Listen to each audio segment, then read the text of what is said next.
Hello everyone, tara samahan nyo na naman ako at tayong magluluto na naman ngayon ng isang ulam idea. So ayan, meron tayo ditong itlog.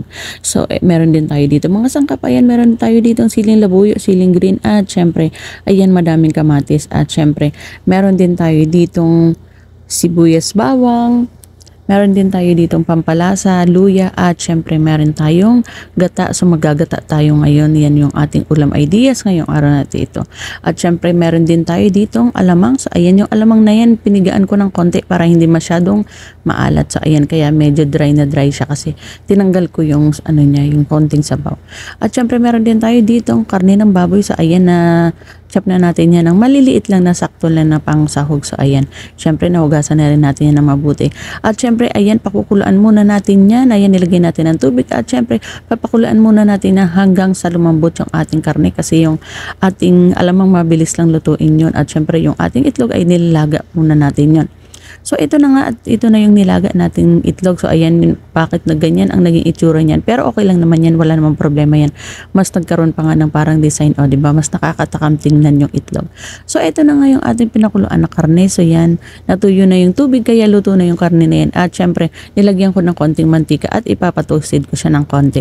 So eto na nga, ayan, na toasted na natin yung ating karne at dyan na rin ako naggisa ng ating mga sangkap. Ginilid ko lang muna yung ating na toasted na karne. Sibuyas, bawang, luya at yung ating kamatis, mga sili ay ginisa na natin dyan. So ayan, at ito na nga, nagisa na natin yan. Ginisa na rin natin yung ating karne. Gisa din natin yan sa mga sangkap at sa kamatis para naman talaga namang yung ating sahog ay malasang malasa na. So ayan, gisa-gisa lang natin yan ng mga ilang minuto pa. Hayaan lang natin yan dyan. At syempre ito na nga, nilagay na rin natin yung ating alamang at nilagyan ko na rin yan ng paminta at pampalasa dahil nga pinigaan natin yung alamang kaya hindi na yan masyadong maalat kaya nilagyan pa rin natin siya ng pampalasa. So ayan, syempre haluin lang natin yan at igigisa-gisa natin ng mga ilang minuto. So ayan, di ko na napapakita sa inyo ang paghalo. So ayan. So eto na nga, ayan, nahalo na natin yan at syempre ayan, gisa-gisa pa natin ng mga ilang minuto bago natin yan lalagyan ng gata.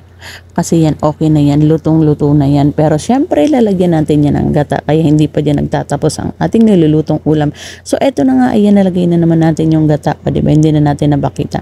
So yan, antayin na naman natin yan na kumulo hanggang sa maluto yung ating gata. So yan, yung apoy niya alalay lang para hindi masunog yung ilalim niya. At talaga namang yung pagkaluto ng gata ay daan-daan lang para mas lalong manuot sa ating karne at sa ating mga sangkap. So yan, ayan lang natin yan na kumulo dyan. So ito na nga, dahil luto na yung ating alamang, yung ating karne, nalagay na natin ang gata. So ayan, nilagay na rin natin yung ating itlog para talaga namang manuot din yung gata sa ating itlog para talaga namang pati yung itlog ay talaga namang malasang malasa. So ayan, hayaan lang natin yan na kumulo ng mga ilang minuto pa dyan. Pero yung apoy nyo, wag nyo masyadong lalakasan kasi alalay na lang yan para manuot lang yung gata sa ating itlog. So yan. So ito, mabilis lang itong lutuin mga ganitong ulam sa mga nag-iisip ng may ulam para maiba naman. So ito, try ninyo ito. Ito ang aking on recipe, ang aking on version ng ginataang pork with alamang at syempre may itlog. So ayan, hindi natin matatawag Bicol Express kasi meron siyang kamatis at syempre meron siyang itlog. Kaya ito ang aking on version, ang aking on recipe ng ginataang pork with alamang at syempre ng itlog. So yan, try ninyo ito. Ito ang ulam ideas na i-share ko sa inyo ngayon na piniguradong magugustuhan ninyo at syempre pasok sa inyong panlasa. So